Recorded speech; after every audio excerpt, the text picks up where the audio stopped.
Hi everybody, it's Tim Hughes here. I'm the co-founder of the Digital Leadership Associates.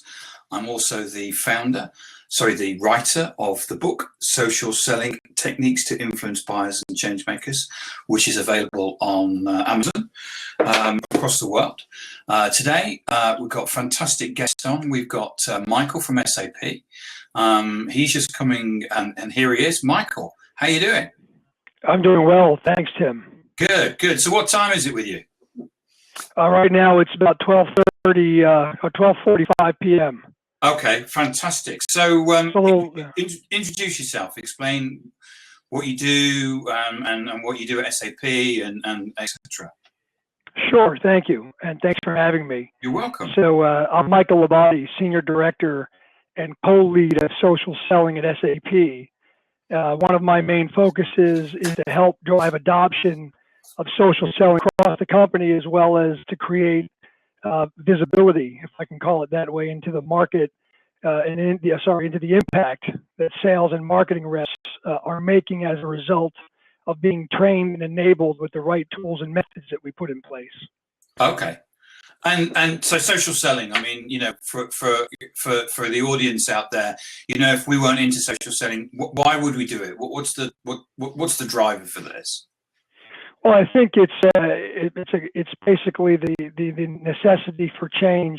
Behaviors are changing. We see that buyers are no longer, especially B2B buyers, are no longer purchasing in the same way. A lot of the buyers are now changing the paradigm by having conversations with their trusted network, creating genuine communities, and solving problems much earlier in the sales cycle. By the time that they call a vendor or they chose a vendor, it's a little after the fact, where there's a lot of opportunity being missed. And you're seeing that happen, are you, out there in the market? Well, absolutely. It's been an exciting journey for us, in fact, just to see how effective social selling methods help reps adapt to changes in B2B buying behavior. In the past 2 years, we went from running pilots in select markets showing pockets of success to where social selling today has been attributed to more than $1 billion in pipeline, and where SAP is the largest active LinkedIn customer in the world, with about a little over 10,000 LinkedIn Sales Navigator licenses in use. So this definitely for us shows momentum behind the adoption, and it's a result of a robust training and enablement program that we've put in place that has been scaled globally across regions. Right. Okay.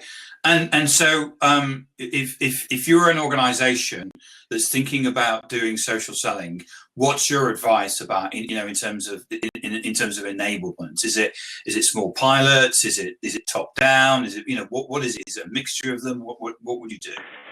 Well, I think first I'd like to suggest that it's no longer about whether reps should adopt social selling behaviors. I think rather instead we should be thinking of this as they must adopt these behaviors if they wish to remain competitive. For some, it may even mean the difference in just making quota.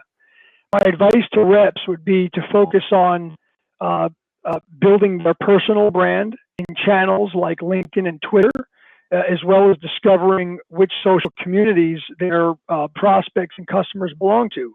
By connecting with the right people, you'll be able to share the right content to begin establishing credibility as a thought leader. So I don't necessarily think it's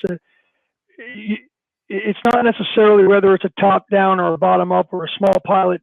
First, you have to understand why must we embrace this behavior? And it's because the buying behavior has changed. And most people now are going to work, they're looking on their mobiles, so they could be doing research on mobile, and really that's way above the top of the traditional sales funnel. People are doing research, or you're seeing people going out there and doing research, and then they're basically coming up with short lists of 3 before the salesperson is traditionally engaged with them. Well, that's exactly right. And the environment has changed, especially in the last 5 years. I would say that today most buyers, as I mentioned, turn to their trusted networks to gain insights into which solutions and vendors can help them solve problems. They do this on mobile, as to your point, a lot more than they had ever done before. So everyone's connected. This is the connected economy. This isn't a sales climate, so to say. Where vendors where prospect buyers are having conversations is not a sales climate. They're doing this, as I mentioned, in a trusted network, but it's very much instead a place where peers and colleagues can exchange ideas and questions free of conventional sales pressure. So in my at least in my opinion, it's the trust factor that's key in this regard. And it's no wonder that, according to research, 70% of, as we know, B2B buyers' journey and up to 90% of the decision has been made before a customer is ready to talk to a sales rep. This makes the opportunity quite real for reps, both quota carriers and non-quota carrying folks. So you've been teaching your salespeople to build a personal brand, go out and connect with their in their network, within their territory and their industry, and educate the buyers, which is kind of contradictory to what we're told to as salespeople, because you've got to go out and connect with people and try and sell them stuff. Well, that's right. Yeah, absolutely. If you think about it, if you're waiting for someone to call you, you're losing an opportunity. Right. Social has provided a change to the degree that you don't have to call a vendor to find out how to solve a problem. You can do that with your peers. That's the whole thing behind thought leadership, right? So I think by embracing new behaviors, social behaviors, and really considering your brand is the first thing that people are going to encounter. The same way in the offline world, it's really important that that personal brand is really representative, and that you do engage and connect with folks that have a conversation in a way that you can add value to, and that you can also gain from. So from a project perspective, you started out in small groups. You're now rolling out social selling across the whole of the business. Absolutely, yeah. And I think what's important about that is it's really been remarkable. We've done a lot in a very short time. You mentioned before top down, bottom up. Here's where I think it's key. Once you've actually once the culture of your sales and marketing folks have embraced this opportunity, then you have to make sure that you're burning the candle from both ends. It's not enough at the rep level. Sure, they're going to see the performance, but you have to have top-down influence, and you also have to have sales managers and marketing managers helping to keep the fire going. So I think it is very important that when you roll the plan out, you have that support. That's the sponsorship that I would be that I would so sum it's it up about, to. So, in terms of your project, it's about making sure that the salespeople have the right tools and understand the behaviors and the skills, like that they understand how to work on social. But also, you need, from a top perspective, they need to be synchronized about why we're doing this and going forward. Is that what you're saying? that's absolutely right. Right. That's exactly right. Because I've been on a call with you, and there were some amazingly senior people in SAP on that. I mean, I was just amazed about the people that you got along. I mean, this is just don't underestimate the importance that you see this as a project. It took a while, but Yes. numbers speak for themselves. And what numbers are you getting? You mentioned like $1 billion of pipe. Is that $1 billion or pounds, or it doesn't really matter? It's well over €1 billion, just in terms of this year. In the scheme of things, that's not an extraordinary amount of money for a large enterprise, but considering what we've saw in the last 2 years or last year and a half, it's an amazing increase, and it's something that we're very proud of. It shows that a lot of people are adopting the methods. What's next for us is really about key indexes, looking at conversion rate, looking at at speed to close, average deal size, and volume and such. So that's probably the next step. But for now, we're very happy. We're very happy with the performance, and we're very happy with our partnership with LinkedIn. I mean, to be out there and having an organization with this many licenses in use, active licenses over 10,000, is something that we're really excited about, because it really is true transformation, and I've been very excited to see it along the way with the rest of the team that's behind this. So I put out a blog today about SSI, and I mean, it's been interesting in the discussions with you, because you're actually seeing a real connection between the changes of not necessarily the change in SSI. I mean, that's important, but it's the change of behavior behind that, and a real connection between that and sales. Not necessarily. I'm trying to think of actual people do sales achievement. Sure. The most rewarding aspect of this job is, of course, celebrating the business impact, as you were mentioning, right? So we have our big all hands calls. We have thousands and thousands attending to listen and celebrate with us. And we're seeing top social sellers at SAP attaining 160% of their quota. Right. And very recently lifting opportunity ownership by 200%. In fact, even there was a pilot we ran where we saw 7 times pipeline in one of our key markets. So to your point, the connection is real, and we're just at the tip of the iceberg in terms of the value we're creating within our company. And one more important point, it's not just about the overachievement and the sales performance. Think about this. If you're selling more and you're selling quicker and you're closing faster, that must mean that you're providing a great customer experience. That's very important to SAP, right? So social selling helps folks sell better, change their behaviors in the way that they approach selling and marketing. It also provides a great customer prospect experience to turn that prospect into a customer. And we're very happy about that. I know that I had breakfast with Brent Adamson recently, the co-author of Sales Challenger book.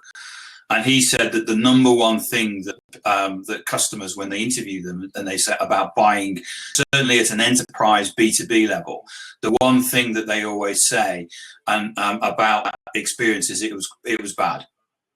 And they said that and the first thing is, whenever they deal with large B2B companies, their experience is bad, and 2, it takes twice as long as they expected. For example, if they thought they were going to buy it in 3 months, it actually took them 6 months to buy. Sure.